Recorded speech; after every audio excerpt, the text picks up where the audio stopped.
নমস্কার বন্ধুরা, আমি তনুজা। ইস্যু গল্প শোনাইতে তোমাদের সকলকে স্বাগত জানাই। আজকের গল্প আর একবার, লিখেছেন প্রফুল্ল রায়। তাহলে গল্পটা শুনতে থাকো। আর একবার।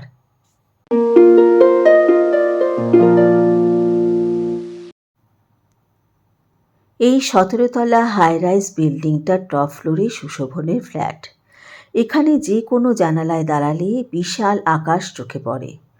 কলকাতার মাথার ওপর যে এত বড় একটা আকাশ ছড়িয়ে আছে, এখানে না এলে টের পাওয়া যায় না। বেশ কিছুক্ষণ আগেই সকাল হয়েছে। শীতের মায়াবী রোদে মেঘশূন্য আকাশটাকে অলৌকিক মনে হচ্ছে। কটা শঙ্খচিল অনেক উঁচুতে আকাশের নীলের কাছাকাছি ডানা মেলে অলস ভঙ্গিতে হাওয়ায় ভেসে বেড়াচ্ছে। সব মিলিয়ে কোনো জাপানি চিত্রকরের আঁকা একটা ছবি যেন। বেডরুমে সিঙ্গেল বেড খাটে হেলান দিয়ে দূর মনস্কর মতো আকাশের দিকে তাকিয়ে আছে সুশোভন। হাতের কাছে একটা টিপয়, টেবিলে সাজানো রয়েছে আজকের মর্নিং এডিশনে সবগুলো খবরের কাগজ, অ্যাস্ট্রে, সিগারেটের প্যাকেট, লাইটার আর এক কাপ চা। কুক কাম বেয়ারা সতীশ ঘণ্টাখানেক আগে খবরের কাগজ দিয়ে গেছে, কিন্তু একটা কাগজেরও ভাঁজ খুলে এখনো পর্যন্ত দেখেনি সুশোভন। মেটালের অ্যাস্ট্রেটা ঝকঝকে পরিষ্কার, পোড়া সিগারেটের টুকরো বা ছাই কিছুই তাতে নেই। এমনকি সতীশ যেভাবে চা দিয়ে গিয়েছিল ঠিক সেইভাবেই পড়ে আছে। কাপে একটা চুমুকও দেয়নি সুশোভন। চা জুড়িয়ে জল হয়ে গেছে। কদিন ধরে এভাবেই তার সকালটা কাটছে। অনেকটা সময় আকাশের দিকে তাকিয়ে থাকার পর আস্তে আস্তে চোখ নামায় সুশোভন। একটানে একভাবে বসে থাকার কারণে কোমরে খিঁচ ধরার মতো একটু ব্যথা ব্যথা লাগছে। অর্থাৎ ব্লাড সার্কুলেশনটা ঠিকভাবে হচ্ছে না। রক্ত চলাচল স্বাভাবিক করতে হাত পা টান টান করে বাঁদিকে সামান্য কাত হলো সুশোভন। আর তখনই ওধারের বেডরুমে মনিকাকে দেখতে পেল। তার আর মনিকার শোবার ঘরের মাঝখানে যে দরজাটা রয়েছে সেটা আধা আধি খোলা। সুশোভন দেখল মনিকা তারই মতো সিঙ্গেল বেড খাটে হেলান দিয়ে আকাশ দেখছে। তার পাশের টিপয় টেবিলেও চা জুড়িয়ে ওপরে সর পড়ে গেছে। মাসখানেক ধরে রোজ সকালে সুশোভন এবং মনিকার ঘরে এই একই দৃশ্য চোখে পড়ে। সপ্তাহের অন্য সব দিন অবশ্য এভাবে সুশোভনকে বেশিক্ষণ বসে থাকতে হয় না। কাটায় কাটায় 9:30 অফিসের গাড়ি এসে যায়। তার আগেই শেভ করে স্নান এবং ব্রেকফাস্ট চুকিয়ে রেডি হয়ে থাকতে হয়। লাঞ্চের সময় সে ফ্ল্যাটে ফেরে না, ওটা অফিসেই সেরে নেয়। আজ রবিবার। সপ্তাহের কাজের দিনগুলো প্রচণ্ড ব্যস্ততার মধ্যে কেটে যায়, কিন্তু ছুটির দিন নিয়ে যত সমস্যা, সময় আর কাটতে চায় না তখন। রেল স্টেশনের প্ল্যাটফর্মে অপরিচিত যাত্রীদের মতো পাশাপাশি ঘরে তারা চুপচাপ বসে থাকে। অবশ্য এরকম অস্বাভাবিক গুমোট আবহাওয়া খুব বেশি দিন থাকবে না। এই সপ্তাহে যে কোনো সময় এলাহাবাদ থেকে মনিকার দাদা অমলের আসার কথা আছে। সে তার বোনকে নিয়ে যেতে আসছে। মনিকা সেই যে চলে যাবে তার আর ফেরার সম্ভাবনা নেই। সেটাই হবে সুশোভনের জীবন থেকে তার চিরবিদায়।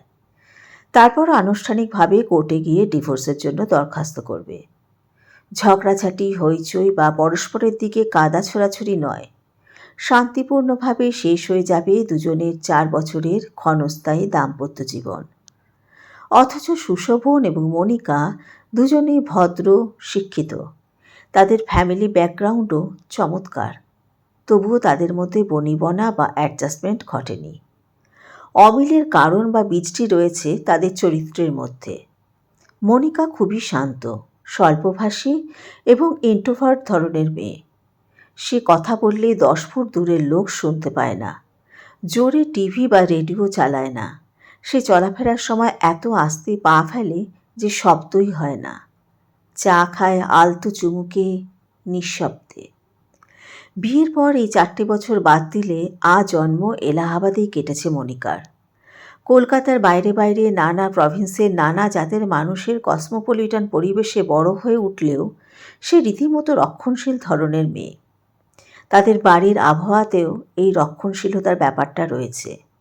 তার মা, বাবা বা ভাই বোন কেউ পুরনো ধাঁচের পারিবারিক কাঠামো ভেঙে বৈপ্লবিক কিছু ঘটাবার কথা ভাবতে পারে না। তার বাপের বাড়িতে মদ ঢোকে না, ড্রিঙ্ক করাটা সেখানে ট্যাবু। 19 শতকে সুখী যৌথ পরিবার যেভাবে চলত সেই চালেই তাদের বাড়ি চলছে। ছেলে মেয়েদের লেখাপড়া শেখানো ছাড়া সেখানে বিশেষ কোনো পরিবর্তনের ছাপ পড়েনি। সুশোভনদের ফ্যামিলি একেবারে উল্টো। হইচই, party, drink, western pop music, কেরিয়ারের জন্য যতদূর দরকার নামা, এসব নিয়ে তারা মেতে আছে। জয়েন্ট ফ্যামিলিতে তাদের আস্থা নেই। ছেলেরা চাকরি বাকরিতে ঢুকবার সঙ্গে সঙ্গে সুশোভনের বাবা তাদের আলাদা করে দিয়েছে। নিজের নিজের সংসার বুঝে নাও এবং সুখে থাকো। অন্যের দায় বা সাহায্য কিছুই নেবার প্রয়োজন নেই, এতে সম্পর্ক ভালো থাকবে। মোটামুটি এটাই হলো তার জীবন দর্শন এবং ছেলেদের প্রতি অমূল্য উপদেশ। এই ফ্যামিলির ছেলে হবার ফলে উত্তরাধিকার সূত্রে পারিবারিক ট্র্যাডিশনের সব কিছুই পেয়েছে সুশোভন। সে একটা নামকরা অ্যাড কোম্পানির টপ এক্সিকিউটিভ। বড় বড় ফার্মের হয়ে তারা বিজ্ঞাপনের পরিকল্পনা তো করেই, তাছাড়া প্রচুর অ্যাড ফিল্মও তুলতে হয়। আজকাল অগুন্তি অ্যাডভার্টাইজমেন্ট কোম্পানি গজিয়ে উঠেছে। কম্পিটিশন প্রচণ্ড। বড় বড় ক্লায়েন্টদের হাতে রাখতে হলে প্রায়ই পার্টি দিতে হয়। শুধু হোটেলে বা বারে নয়, বাড়িতে ডেকেও মাঝে মাঝে ড্রিঙ্কের আসর বসাতে হয়। এমনকি বড় কোম্পানি ধরে রাখতে হলে অনেক সময় জায়গা মতো টাকা পয়সাও দিতে হয়। কারো কারো যুবতী সুন্দরী মেয়ে সম্পর্কে দুর্বলতা রয়েছে, কাজেই দরকার মতো তারও ব্যবস্থা করতে হয়। যে ছেলে মেয়েদের নিয়ে অ্যাড ফিল্ম তোলা হয় তারা তো প্রায়ই সুশোভনদের ফ্ল্যাটে এসে হানা দেয়। যতক্ষণ তারা থাকে চড়া সুরের ওয়েস্টার্ন মিউজিকের সঙ্গে হুল্লোড় চলে। জীবন সম্পর্কে ধ্যান ধারণা, রুচি, কালচার কোনো কিছুতেই সুশোভন আর মনিকার মধ্যে এতটুকু মিল নেই। তাও তাদের বিয়েটা হয়ে গিয়েছিল। প্রেমের বিয়ে নয়, দুপক্ষেরই এক আত্মীয় যোগাযোগ ঘটিয়ে দিয়েছিল। বিয়ের পর কলকাতায় এসে 2-4 দিন কাটাতে না কাটাতেই চমকে উঠেছিল মনিকা। সুশোভনের বন্ধুবান্ধব বা বড় বড় কোম্পানির এক্সিকিউটিভ এবং তাদের স্ত্রীরা প্রায়ই আসত। সতীশ হুইস্কি টুইস্কি বার করে দিত। যে মহিলারা আসত তারাও পার মাতাল। পুরুষদের সঙ্গে পাল্লা দিয়ে তারা রাম কি হুইস্কি খেত। এমন দৃশ্য আগে আর কখনো দেখেনি মনিকা। সে শিউরে উঠত। অন্য একটা ঘরে ঢুকে দম বন্ধ করে সিটিয়ে বসে থাকত। সুশোভন এসে ডাকাডাকি করত, কি হলো, ওরা তোমার জন্য ওয়েট করছে, এসো। মনিকা জানাতো মদের আসরে সে যাবে না। কাকুতি বিনীতি করেও ফল কিছুই হতো না। সুশোভন বলতো, ওরা কি ভাবছেন বলো তো? মনিকা বলতো, যা খুশি ভাবুক, বাড়িতে বারনা বসালেই কি হয় না? সুশোভন কৈফিয়তের ভঙ্গিতে বলতো, কি করব বলো, this is a part of my job. আমার কেরিয়ার আমার ফিউচারের সঙ্গে জড়িয়ে আছে, প্লিজ এসো ফর মাই শেক। প্রথম প্রথম কিছুতেই মদের আসরে যেত না মনিকা। পরে অনিচ্ছা সত্ত্বেও খানিকটা অ্যাডজাস্ট করে নিয়েছিল। সুশোভনের বন্ধুবান্ধব এবং তাদের স্ত্রীরা এলে সে ওদের সামনে যেত ঠিকই, তবে হুইস্কির ছোঁয়া বাঁচিয়ে বাঁচিয়ে চলত। অবশ্য সঙ্গ দেবার জন্য হাতে একটা সফট ড্রিঙ্কসের গ্লাস রাখত। সুশোভনের বন্ধুরা বলতো, একটু হুইস্কি টেস্ট করুন ম্যাডাম, পুরাকালে ঋষি টিষিরাও সোমরস পান করতেন, জিনিসটা খুব অস্পৃশ্য নয়। মনিকা উত্তর দিত না। বন্ধুরা আবার বলতো, আফটার ডেথ যখন ওপারে যাবেন তখন ব্রহ্মা বিষ্ণুরা এক্সপ্লেনেশন চাইবে, মা জননী, ওয়ার্ল্ডে যে তোমাকে পাঠালাম, হুইস্কিটা টেস্ট করে এসেছে তো? তখন কি উত্তর দেবেন? মানব জীবনটা এভাবে নষ্ট হতে দেবেন না ম্যাডাম। মনিকা আবারও চুপ। বন্ধুদের স্ত্রীরা বলতো, তোমার মতো পিউরিটিয়ান মেয়ে লাইফে দেখিনি, ড্রিম করলে ক্যারেক্টার নষ্ট হয় না। এসব কথারও উত্তর দেওয়ার দরকার মনে করতো না মনিকা। মনের দিক থেকে সায়না থাকলেও দাম্পত্য জীবনের খাতিরে দাঁতে দাঁত চেপে এসব মেনে নিতে হতো তাকে। তবে কম বয়সে ছেলে মেয়েদের লেভেলে নেমে তাদের সঙ্গে সমান তালে সুশোভন যখন হুল্লোড় করত তখন অসহ্য লাগত। ভেতরে ভেতরে বারুদ একটু একটু করে জমছিলই, কিন্তু বিস্ফোরণটা ঘটল 1.5-2 বছর আগে। মনিকা যেদিন জানতে পারলে কাজ টাজ বাগাবার জন্য সুশোভন কাউকে ঘুষ দেয়, কাউকে কাউকে সঙ্গ দেবার জন্য সুন্দরী যুবতী জোগাড় করে, তখন তার মাথায় আগুন ধরে গিয়েছিল। যা কখনো সে করে না, যা তার স্বভাবের বাইরে, ঠিক তাই করে বসেছিল। উত্তেজিত মুখে চিৎকার করে বলেছিল, তুমি ঘুষ দাও? স্থির চোখে অনেকক্ষণ স্ত্রীর দিকে তাকিয়ে থেকেছে সুশোভন। বলেছে, ঘুষ না, গিফট। একই বস্তু। আর ওই মেয়েদের ব্যাপারটা? নাথিং নাথিং, টোকা দিয়ে গা থেকে পোকা ঝাড়ার মতো ভঙ্গি করে বলেছিল সুশোভন। দাঁতে দাঁত চেপে মনিকা বলেছিল, নাথিং বলে উড়িয়ে দিলে চলবে না। কাঁধ ঝাঁকিয়ে 2 হাত উল্টে সুশোভন হালকা গলায় বলেছিল, এ নিয়ে তোমায় মাথা কামাতে হবে না, খুব সিম্পল ব্যাপার। কেউ কেউ মেয়েদের কোম্পানি পছন্দ করে, এই একটু গল্প টল্প করতে চায়, জাস্ট আ টেন্ডার ফেমিনিন টাচ।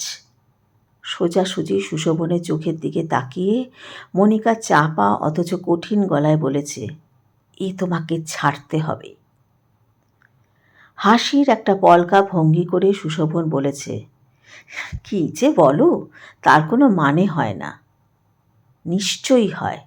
আমি চাই না আমার স্বামী কেরিয়ারের জন্য এত নিচে নামুক। নিচে নামানামির কি আছে? This is a part of our life. এই ধরনের লাইফের দরকার নেই আমার। তোমার সম্পর্কে আমার শ্রদ্ধা নষ্ট হতে দিও না। মনিকার কণ্ঠস্বরে এমন এক দৃঢ়তা ছিল যাতে সুশোভন চমকে উঠেছে। বলেছে, একটা তুচ্ছ বাজে ব্যাপার দেখছি তোমার মাথায় ফিক্সেশনের মতো আটকে গেছে। আজকাল র্যাট রেসে টিকে থাকতে হলে, জীবনে ওপরে উঠতে হলে মানুষকে অনেক কিছু করতে হয়। খুব বেশি রাইস আর অনেক টাকার দরকার কি? ভদ্রভাবে চলে গেলেই হলো। সুশোভন বোঝাতে চেষ্টা করেছে তার বন্ধু বান্ধবরা টাকা পয়সার জন্য, প্রমোশনের জন্য কত কী করে বেড়াচ্ছে। তাদের স্ত্রীরা এই নিয়ে মনিকার মতো খিটিরমিটির তো করেই না, বরং রীতিমতো উৎসাহই দেয়। মনিকা বলেছে, তোমার দুর্ভাগ্য, আমি তোমার বন্ধুর স্ত্রীদের মতো উপযুক্ত সহধর্মিণী হতে পারিনি। মাথার ভেতরটা এবার গরম হয়ে উঠেছে সুশোভনের। বলেছে, দেখো, মস্তিষ্কে 19th সেঞ্চুরির কিছু ভ্যালুস ঢুকিয়ে বসে আছো। ও আজকাল একেবারে অচল, টোটালি মিনিংলেস। তোমার বাবু কোনো সাধু ঠাধু টাইপের লোককে বিয়ে করা উচিত ছিল। আমি তোমার লাইফে মিসফিট। হিতাহিত জ্ঞানশূন্যের মতো মনিকা তৎক্ষণাৎ বলেছে, বোধ হয় এই বিয়েটা তোমার আমার কারো পক্ষেই হয়তো ভালো হয়নি। এরপর আর কিছু বলার ছিল না সুশোভনের। স্তব্ধ বিস্ময়ে বিমূঢ়ের মতো সে তাকিয়েছিল।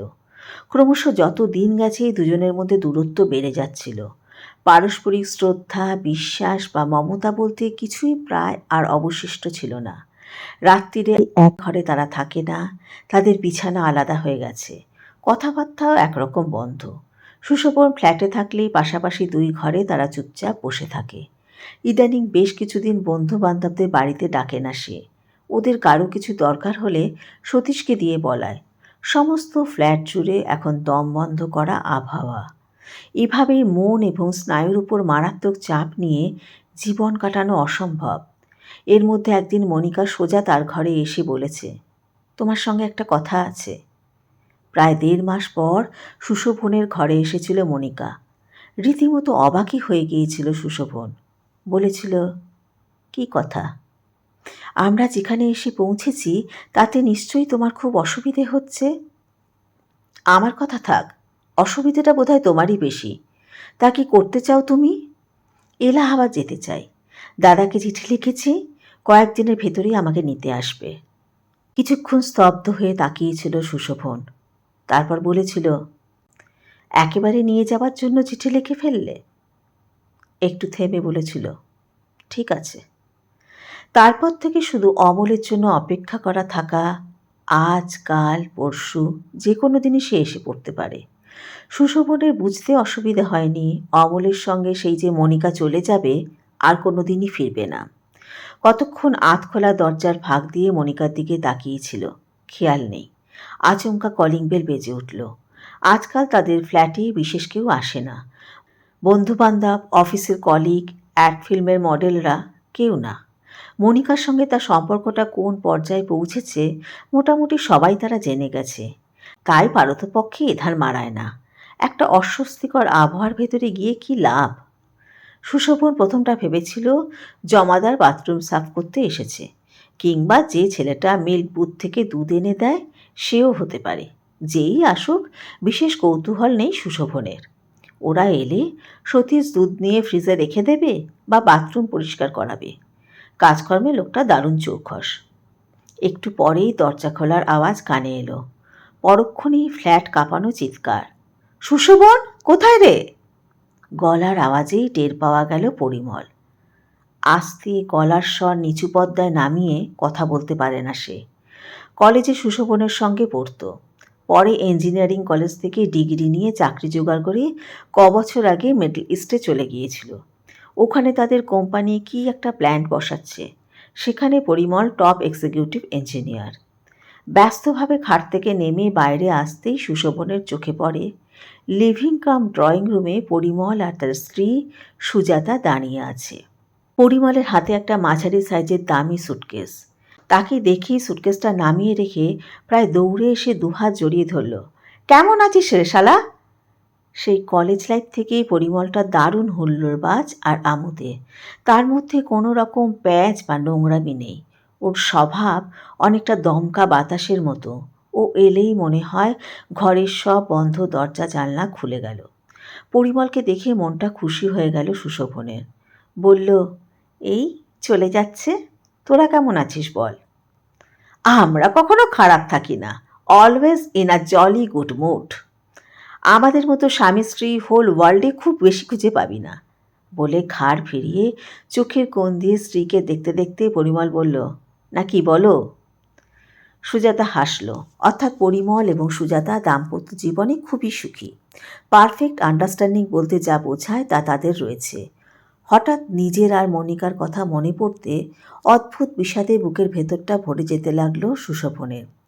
বন্ধুকে ছেড়ে দিয়ে একটা সোফায় বসতে বসতে পরিমল বলল, অনেক দিন পর তোর সঙ্গে দেখা হলো, কি ভালো যে লাগছে। সুশোভন দাঁড়িয়েই ছিল। একটু ভেবে বলল, হ্যাঁ, প্রায় বছর 5 পর তোকে দেখলাম। এখন যেন তুই মিডল ইস্টে কোথায় পোস্টেড? কুয়েতে। আমাদের কোম্পানি ওখানে একটা বিরাট এয়ারপোর্ট তৈরি করছে। সুশোভন জানত যাদবপুর থেকে ডিগ্রি নিয়ে বেরোবার পর পরিমল বছর 2-3 কলকাতার একটা ফার্মে কাজ করেছে। তারপর চলে যায় বম্বে অন্য একটা কোম্পানিতে। সেই কোম্পানি মিডল ইস্ট আর আফ্রিকার নানা দেশে বিরাট বিরাট প্রজেক্ট করেছে। বছর ধরে পরিমল এই সব প্রজেক্টের কাজে কখনো আবুধাবি, কখনো বাগদাদ, কখনো ত্রিপোলিতে রকির মতো ঘুরে বেড়াচ্ছে। বাইরে দিনরাত তার এত ব্যস্ততা যে দেশে ফেরার সময়ই পায় না। আগে তবু 1.5-2 বছর পর পর আসতে পারত। বছর আগে একবার সুজাতাকে বিয়ে করতে এসেছিল। এবার তো এলো 5 বছর বাদে। পরিমল বলল, এবার 1 মাসের ছুটি নিয়ে এসেছি। লাস্ট উইকে বম্বে পৌঁছেছি।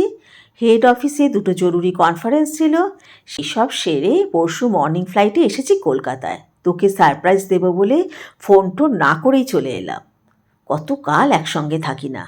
এবার তোর এখানে 3-4 দিন থেকে যাব। সুটকেসটা দেখিয়ে বলল, এই দেখ, একেবারে জামা কাপড় নিয়ে রেডি হয়ে এসেছি। সুশোভন চমকে উঠল। পরিমল তার সবচেয়ে প্রিয় বন্ধু। সেই স্কুল কলেজে পড়ার সময় থেকে যতদিন পরিমল কলকাতায় ছিল, রোজ দুজনের একবার করে দেখা না হলে চলতো না।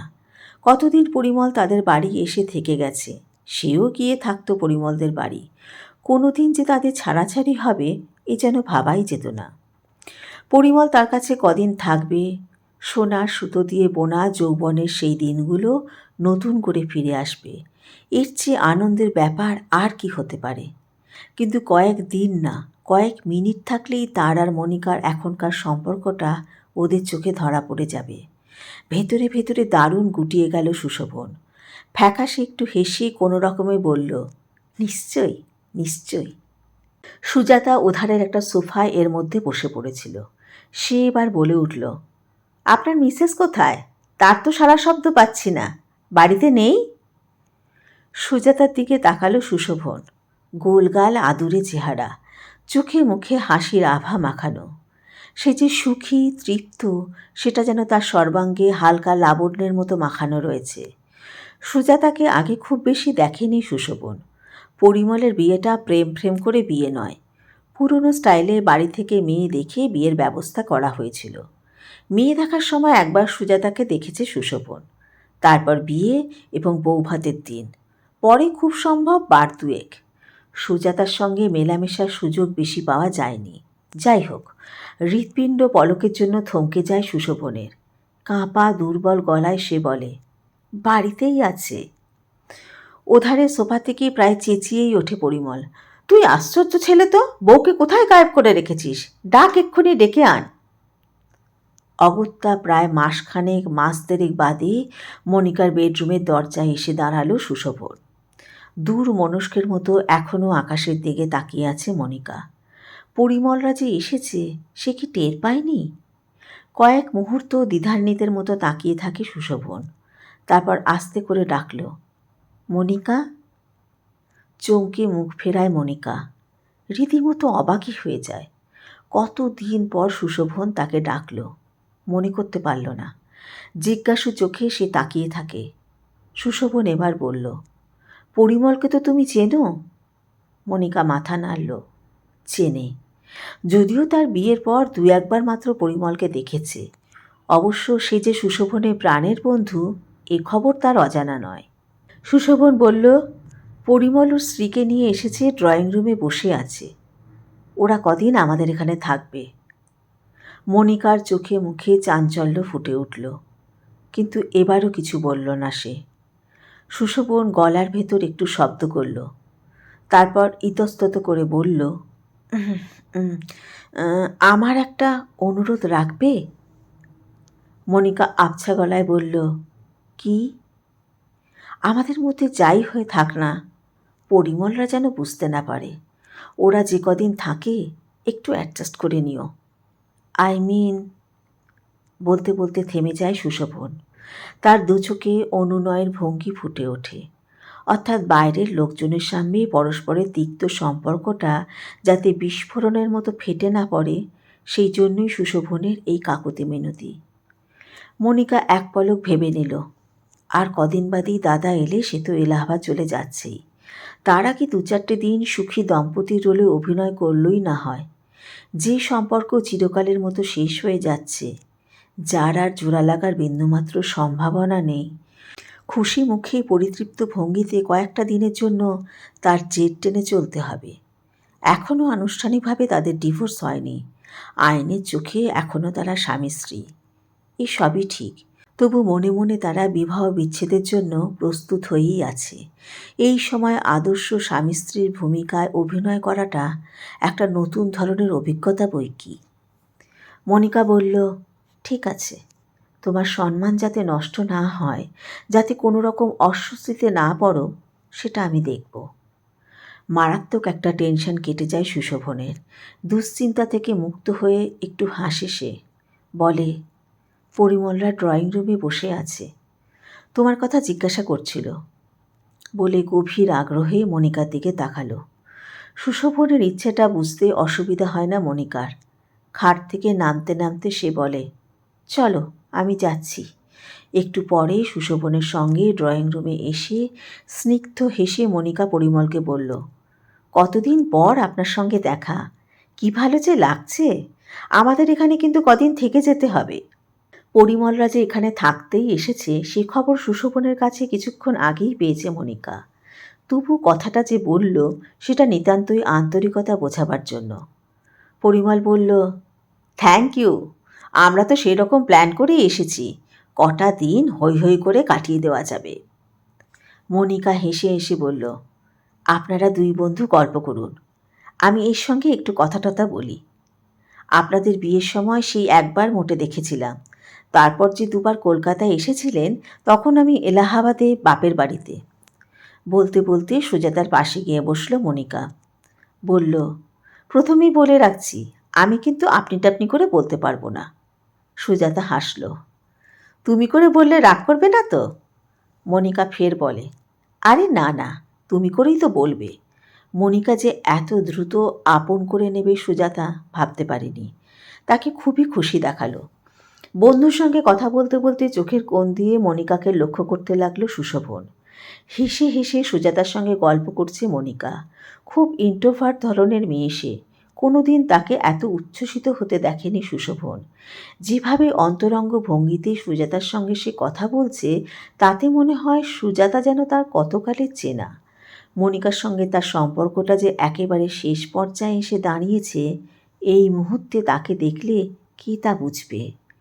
কথাবার্তার ফাঁকে ফাঁকে সতীশকে দিয়ে প্রচুর কেক, পেস্ট্রি, সন্দেশ আর চা নিয়ে নিজের হাতে সাজিয়ে সবার সামনে ধরে দিল মনিকা। তারপর বাজার থেকে কি কি আনতে হবে তার একটা লিস্ট করে তাকে পাঠিয়ে দিল। প্রায় 1.5 মাস বাদে এভাবে তাকে বাজারে পাঠালো মনিকা। এই সপ্তাহ সতীশ নিজের থেকেই যা ইচ্ছে কিনে এনেছে বা রেঁধেছে। কিভাবে কি হচ্ছে সে সম্পর্ক একটা কথাও বলেনি মনিকা। এমনকি রান্নাঘরে উঁকি পর্যন্ত দেয়নি। গভীর উদাসীনতায় সংসার থেকে নিজেকে গুটিয়ে নিয়ে চুপচাপ নিজের ঘরে বসে থেকেছে। সতীশ ও সুশোভনের মতোই অবাক হয়ে গেছে। বিমূঢ়ের মতো মনিকাকে দেখতে দেখতে সে চলে গেল।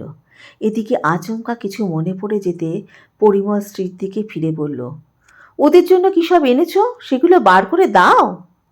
আরে তাই তো। ব্যস্তভাবে নিজেদের সুটকেসটা খুলে সুশোভনের জন্য দামি প্যান্টের পিস, টাইপিন, টেপ রেকর্ডার এবং মনিকার জন্য ফরেন কসমেটিক্স, হাউস কোট ইত্যাদি ইত্যাদি কত রকমের জিনিস যে বার করে দিল সুজাতা। সুশোভন বলল, এত সব কী এনেছিস? তোদের কি মাথা টাথা খারাপ? সুজাতা এবং পরিমল একসঙ্গে জানালো, এমন কিছুই তারা আনেনি, খুবই সামান্য জিনিস। হাত পেতে হাউস কোট টোট নিতে নিতে ভেতরে ভেতরে কুঁকড়ে যাচ্ছিল মনিকা। এসব তাকে নিতে হচ্ছে সুশোভনের স্ত্রী হিসেবে, যার সঙ্গে কিছুদিনের মধ্যেই তার সম্পর্ক চিরদিনের মতো ছিন্ন হয়ে যাবে। এই উপহারগুলিতে তার এতটুকু অধিকার নেই। এক ধরনের ক্লেশ এবং অস্বস্তি মনিকাকে খুবই কষ্ট দিতে থাকে। মনে মনে সে স্থির করে ফেলে, এলাহাবাদে যাবার সময় এর একটি জিনিসও নিয়ে যাবে না, সব এখানে রেখে যাবে। মনিকা নিজের মনোভাবটা মুখে চোখে ফুটে উঠতে দেয় না, শুধু বলে, এর কোনো মানে হয়? ওদের কথাবার্তার মধ্যেই একসময় বাজার করে ফিরে আসে সতীশ। কি কি রান্না হবে ভালো করে তা বুঝিয়ে দেয় মনিকা। শুধু তাই নয়, মাঝে মাঝে গল্পের ফাঁকে ফাঁকে উঠে গিয়ে রান্না দেখিয়ে আসে, কখনো বা চা করে আনে। অতিথিদের যে এত যত্ন করতে পারে, যে এমন নিপুণ সুগৃহিণী কদিন পরেই তার সঙ্গে আর কোনো সম্পর্ক থাকবে না, ভাবতেই বুকের ভেতর অদৃশ্য কোনো শিরা ছিঁড়ে যায় সুশোভনের। দুপুরে খাওয়া দাওয়ার সময় অদ্ভুত একটা ব্যাপার ঘটে যায়। টেবিলের একদিকে পাশাপাশি বসেছে পরিমল এবং সুজাতা। তাদের মুখোমুখি মনিকা আর সুশোভন। মনিকা অবশ্য একসঙ্গে বসতে চায়নি, সবাইকে খাইয়ে পরে খাবে বলে ভেবে রেখেছিল। কিন্তু সুজাতা রাজি হয়নি, একরকম জোরজার করে তাকেও সঙ্গে বসিয়ে দিয়েছে। মনিকার ইঙ্গিতে এবং নির্দেশে সতীশ সবার প্লেটে খাবার দিয়ে যাচ্ছিল। একটা বড় মাছের মাথা সে যখন পরিমলের প্লেটে দিল, তক্ষুনি পরিমল সেটা সুজাতার পাতে তুলে দিল। লজ্জা এবং সুখে মুখটা আরক্ত দেখাচ্ছে সুজাতার। ওদিকে সতীশ আর একটা মাছের মুড়ো সুশোভনের পাতে দিয়েছে। দ্রুত সুশোভন এবং মনিকা পরস্পরের দিকে একবার তাকায়। আগে হলে মুড়োটা কিছুতেই নিত না সুশোভন। মাছের মুড়ো মনিকার খুব পছন্দ, কিন্তু এখন তাদের যা সম্পর্ক তাতে হুট করে মুড়োটা তুলে দেওয়া যায় না। ভেতরে ভেতরে ভয়ানক অস্বাচ্ছন্দ্য বোধ করতে লাগলো সুশোভন। এদিকে আচমকা চেঁচিয়ে উঠল পরিমল, কী রে শালা, তুই তো টেরিফিক সেলফিশ দেখছি। সুশোভন চমকে ওঠে, কেন, কি করলাম? নিজে এত বড় মাছের মুড়োটা সাবড়ে দেবার তাল করছিস, আর তোর বউ মুখ চুন করে বসে আছে। বউকে কি করে ভালোবাসতে হয় আমার এক্সাম্পল দেখেও শিখলি না? মুড়োটা মনিকার পাতে তুলে দে এক্ষুনি। সুশোভন অস্পষ্ট গলায় কিছু একটা বলতে চেষ্টা করল, বোঝা গেল না। মনিকায় তাড়াতাড়ি বলে উঠল, মাছের মুড়ো টুড়ো আমার ভালো লাগে না, ভীষণ কাটা। এরপর যান্ত্রিক নিয়মে খেতে লাগলো মনিকা সুশোভন। পরিমল অবশ্য প্রচুর কথা বলছিল আর করছিল বিদেশবাসের সময়কার মজার মজার সব গল্প। একটু আধটু হাসছিল সুশোভন, মাঝে মধ্যে হাঁ করে যাচ্ছিল। খাওয়া দাওয়ার পর সুশোভন বলল, সতীশকে বিছানা করে দিতে বলি, তোরা একটু রেস্ট নে। পরিমল জোরে জোরে মাথা ঝাঁকায়, দিবানিদ্রা দেবার জন্য কুয়েত থেকে তোর এখানে এসেছি নাকি? কদিন এখন শুধু আড্ডা, বাংলা সিনেমা, তাস, বাংলা থিয়েটার, এটসেট্রা এটসেট্রা। 2 মিনিটের ভেতর কদিনের একটা প্রোগ্রামও ছকে ফেলে পরিমল। আজ এই দুপুরবেলায় তাসের আসর বসবে, বিকেলে চাটা খেয়ে একটা বাংলা নাটক কি সিনেমা, রাত্রে ফিরে এসে আবার আড্ডা, তারপর ডিনার, অবশেষে ঘুম। কাল সকাল থেকে আড্ডা, নাটক ইত্যাদি ব্যাপারগুলোর সঙ্গে ছেলেবেলার বন্ধুদের বাড়িতেও হানা দেবে। কটা দিন কলকাতাকে জমিয়ে মাতিয়ে পরিমলরা আবার কুয়েত ফিরে যাবে। ঠিক হয় কাল থেকে দিন চারেক সুশোভন ছুটি নেবে। কাজেই ড্রয়িং রুমে আবার সবাই চলে আসে। হালকা মেজাজে নতুন করে গল্প টল্পর ফাঁকে একসময় সুশোভনকে ডেকে দক্ষিণ দিকের ব্যালকনিতে নিয়ে যায় মনিকা। বেশ অবাকই হয়েছিল সুশোভন। জিজ্ঞেস করে, কিছু বলবে? হ্যাঁ, আস্তে মাথা হেলিয়ে দেয় মনিকা। তোমার বন্ধুরা আমাদের জন্য এত জিনিস এনেছে, ওদেরও আমাদের দিক থেকে কিছু প্রেজেন্টেশন দেওয়া দরকার, নইলে খারাপ দেখাবে। এই ব্যাপারটা আগে মাথায় আসেনি, অথচ আসা উচিত ছিল। সংসারের সব দিকে মনিকার চোখ কান খোলা, বরাবরই সুশোভন লক্ষ্য করেছে। তার কর্তব্যবোধের তুলনা হয় না। মনিকা সম্বন্ধে রীতিমতো কৃতজ্ঞতাই বোধ করল সে। খুব আন্তরিকভাবে বলল, হ্যাঁ হ্যাঁ, দেওয়া তো নিশ্চয়ই দরকার। ওদের জন্য তোমার পছন্দ মতো কিছু কিনে এনো। তুমিই নিয়ে এসো না, দোকানের ভিড়ভাট্টায় আমার যেতে ইচ্ছে করে না, সাফোকেটিং মনে হয়। তুমি একসময় চলে যেও। ওরা যেরকম প্রোগ্রাম করেছে তাতে পরে যাবার সময় পাওয়া যাবে না, গেলে এখনই যেতে হয়। বেশ তো, গাড়িটা নিয়ে চলে যাও। মনিকা নিজে ড্রাইভ করতে জানে। সুশোভন বলা সত্ত্বেও মনিকা কিন্তু গেল না, দাঁড়িয়েই রইল। সুশোভন জিজ্ঞেস করল, আর কিছু বলবে? মুখ নামিয়ে দ্বিধান্বিতের মতো মনিকা বলে, মানে, বলেই থেমে যায়। হঠাৎ সুশোভনের মনে পড়ে ডিভোর্স সম্পর্কে মোটামুটি একটা সিদ্ধান্ত নেবার পর থেকেই আলমারির চাবি নিজের কাছে আর রাখে না মনিকা। সতীশকে দিয়ে সুশোভনের কাছে আগেই পাঠিয়ে দিয়েছে। দ্রুত নিজের বেডরুমে গিয়ে বালিশের তলা থেকে চাবির গোছাটা এনে মনিকাকে দিতে দিতে সুশোভন বলে, আলমারি থেকে টাকা নিয়ে যাও। কুণ্ঠিত মুখে মনিকা বলে, কিন্তু। বিষণ্ণ হাসি সুশোভন। স্বামী স্ত্রীর নকল রোলে যখন অভিনয় করতে রাজিই হয়েছ, তখন সামান্য খুঁতটা আর রাখছ কেন? ফিউচারে আমাদের যাই ঘটুক না, আমি কি তোমাকে কোনোদিনও অবিশ্বাস করতে পারবো? তার কণ্ঠস্বর অদ্ভুত এক কষ্টেই বুঝে আসে। মনিকা উত্তর দেয় না। চাবি নিয়ে সোজা সুশোভনের ঘরে গিয়ে আলমারি খোলে। কতকাল বাদে সেই ঘরে ঢুকল। একটু পর টাকা নিয়ে একাই ফ্ল্যাট থেকে বেরিয়ে গেল মনিকা। যাবার আগে পরিমলদের বলল, একটা দরকারি কাজ এসে বেরোচ্ছে, ঘণ্টাখানেকের ভেতর ফিরে আসবে। ইচ্ছে হলে পরিমলরা একটু ঘুমিয়ে নিতে পারে। পরিমল জানালো, দুপুরে ঘুমোবার অভ্যেস তার বা সুজাতার কারণে। মনিকা যতক্ষণ না ফিরছে তারা সুশোভনের সঙ্গে গল্প করে কাটিয়ে দেবে। সে ফিরে এলে চারজনে জমিয়ে তাসের আসর বসাবে। 1 ঘণ্টা না, প্রায় ঘণ্টা দুয়েক বাদেই সুজাতার জন্য দামি মাইশো সিল্কের শাড়ি, নামকরা গায়কদের লং প্লেইং রেকর্ড, কিছু ইন্ডিয়ান পারফিউম আর পরিমলের জন্য দামি প্যান্ট এবং শার্টের পিস ইত্যাদি নিয়ে ফিরে এলো মনিকা। পরিমল প্রায় চেঁচামেচি জুড়ে দিল, এই জন্য বেরোনো হয়েছিল? কোনো মানে হয়? সুজাতা মজা করে বলল, ওইছে, আমরা কি একটু দিয়েছি, সঙ্গে সঙ্গে তার রিটার্ন দেওয়া হলো। মনিকা বলল, রিটার্ন আবার কি? সামান্য উপহার, এগুলো দেখলে আমাদের কথা মনে পড়বে। পরিমল বলল, এগুলো না দিলেও মনে পড়বে। জানি, তবু।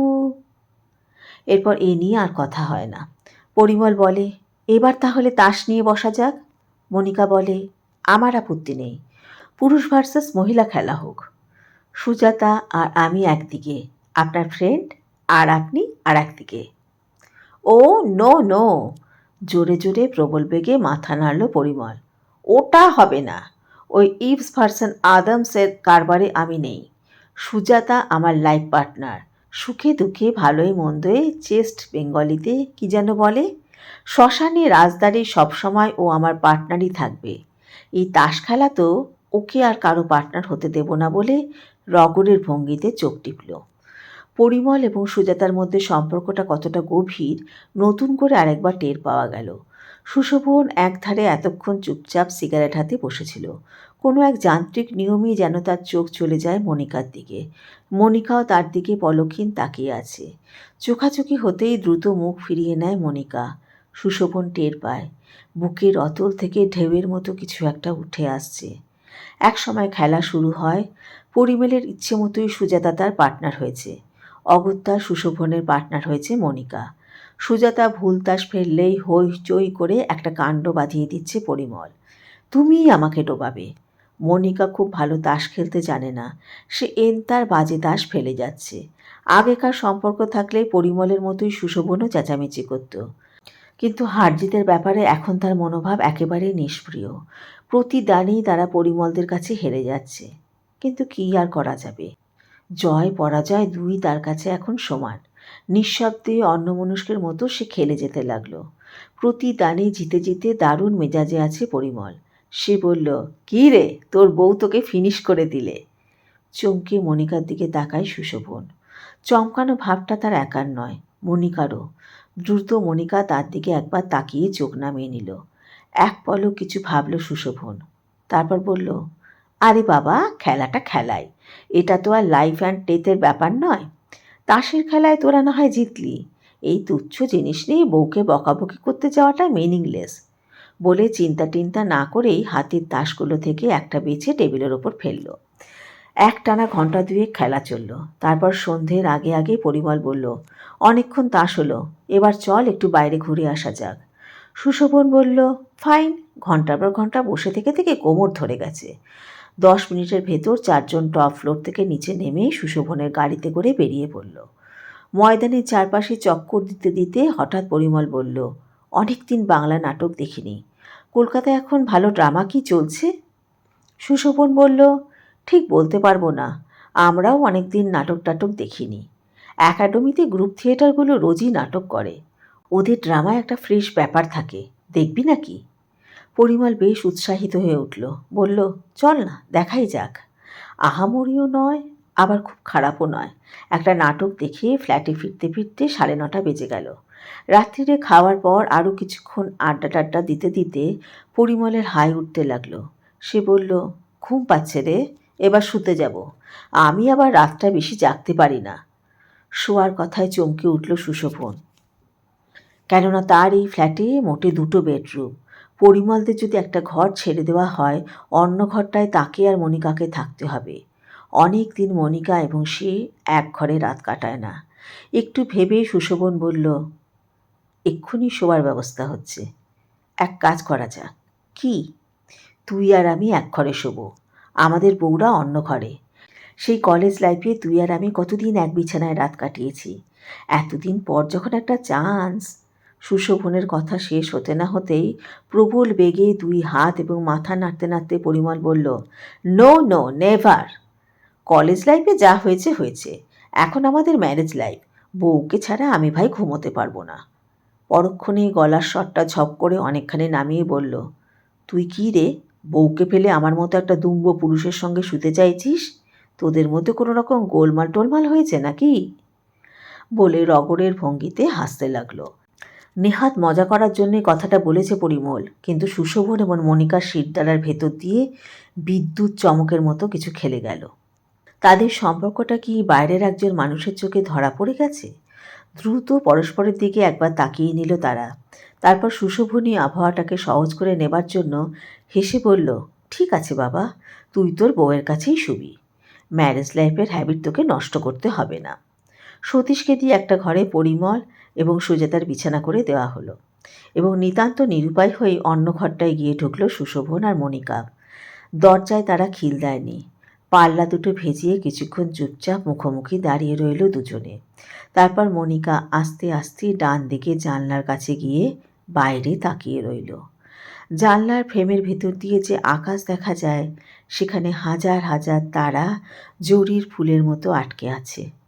রূপোর থালার মতো গোল চাঁদ উঠেছে। অপার্থিব জ্যোৎস্নায় ভেসে যাচ্ছে কলকাতা। শহর এখনো ঘুমোয়নি। নিচে অবিরত গাড়ি চলার শব্দ। অবশ্য হাইরাইজ বিল্ডিংয়ের এই টপ ফ্লোরে বাতাসের ছাঁকনির ভেতর দিয়ে সেই আওয়াজ ক্ষীণ হয়ে উঠে আসছে। সুশোভন খুবই অস্বস্তি বোধ করছিল। দ্বিধান্বিতের মতো খানিকক্ষণ দাঁড়িয়ে থাকার পর আস্তে করে বলল, পরিমলটা ভীষণ ঝামেলায় ফেলে দিল। মুখ ফিরিয়ে এদিক তাকায় মনিকা। সুশোভন কি বলতে চায় সে বুঝেছে। ধীরে ধীরে চোখ নামিয়ে নিল সে। সুশোভন এবার বলল, আমি বরং এক কাজ করি। আবার চোখ তুলে তাকায় মনিকা, তবে কিছু বলে না। সুশোভন বলল, আমি বাইরে ড্রয়িং রুমে গিয়ে শুই, তুমি এখানেই থাকো। আধফোটা গলায় মনিকা বলল, কিন্তু কি? ড্রয়িং রুমে তো সতীশ শোয়, ওখানে। ইঙ্গিতটা বুঝতে অসুবিধা হয় না। কাজের লোকের গা ঘাসাঘাসি করে বাড়ির কর্তা গিয়ে শোবে, দৃশ্যটা একেবারেই মনোরম নয়। তাছাড়া সতীশ ভাববেই বা কি? সুশোভন বলল, তাহলে? ঘরের চারপাশ একবার দেখে নেয় মনিকা, তারপর বলে, তুমি শুয়ে পড়ো, আমি ওই জানলাটার ধারে সোফায় বসে থাকি। একটা তো রাত, আজকের রাতটা না হয় না ঘুমিয়ে কাটাবে, কিন্তু পরিমলরা তো কয়েকদিন থাকছে, বাকি রাতগুলো। মনিকা কিছু বলতে যাচ্ছিল, তার আগেই হঠাৎ পাশের ঘর থেকে টুকরো টুকরো হাসি, জড়ানো গাঢ় গলার আবছা আবছা কথা, চুমুর শব্দ, খুনসুটির আওয়াজ ভেসে আসতে থাকে। চমকে মনিকা সুশোভনের দিকে একবার তাকালো, পরক্ষণেই মুখ নামিয়ে নেয়। আর সুশোভনের সমস্ত অস্তিত্বের ভেতর দিয়ে তীব্র স্রোতের মতো অনেকক্ষণ একটা নাকি যেন বয়ে যেতে থাকে। নিজের অজান্তে কখন যে সে মনিকার কাছে চলে এসেছে জানে না। কোনো এক অভ্রান্ত নিয়মে তার হাত মনিকার কাঁধে উঠে আসে। সঙ্গে সঙ্গে কি এক অলৌকিক বৈদ্যুতিক ক্রিয়া ঘটে যায়। হঠাৎ সুশোভন টের পায় মনিকার মুখ তার বুকের উপর আটকে আছে এবং মনিকার শরীরটাও ক্রমশ তার শরীরের ভেতর মিশে যাচ্ছে। অনেকক্ষণ চুপচাপ দাঁড়িয়ে থাকে তারা। তারপর কাঁপা গম্ভীর গলায় সুশোভন বলে, তোমার দাদা অমল এলে বলবো তুমি এলাহাবাদ যাবে না। আরেকবার আমরা চেষ্টা করে দেখি না, তুমি কি বলো? মনিকা উত্তর দেয় না। অনবরত তার মুখটা সুশোভনের বুকে ঘুষতে থাকে। একটু পর সুশোভন বুঝতে পারে তার বুক চোখের জলে ভেসে যাচ্ছে। মনিকার কান্না তার মধ্যেও বুঝিবা ছড়িয়ে পড়ে। ভাঙা ভাঙা ঝাপসা গলায় বলে, কেঁদো না, কেঁদো না। হাওয়া মেঘ সরাই ফুল ছড়ায়, ঝিরি ঝিরি এলে বহিয়া। এই গানটার লাইনটা মনে পড়ে গেল। পরিমল ও সুজাতার হঠাৎ আগমনে সুশোভন ও মনিকার জীবনে ভালোবাসা ও বোঝাপড়ার সূক্ষ্ম অনুভূতিগুলো যেন সাড়া পেল। উত্থান পতন সুখ দুঃখ নিয়েই তো দাম্পত্য জীবন। সব সম্পর্কই যেন এমন সুখের সন্ধান পায়। কি বলো বন্ধুরা? এতক্ষণ ধরে আমার গল্প পাঠ শোনার জন্য আন্তরিক ধন্যবাদ জানাই তোমাদের। কেমন লাগলো আজকের গল্প? যদি আমার গল্প পাঠ ভালো লেগে থাকে তাহলে আমার চ্যানেলটিকে সাবস্ক্রাইব করে লাইক করে পাশে থাকা বেল আইকনটি ক্লিক করে দিও। তাহলে আমি যখনই নতুন গল্প দেব তোমাদের কাছে নোটিফিকেশন পৌঁছে যাবে। আজকের মতো বিদায়। আবার সামনের মঙ্গলবার নতুন কোনো গল্প নিয়ে তোমাদের সামনে হাজির হব। তোমরা খুব ভালো থেকো, আনন্দে থেকো, সুস্থ থেকো।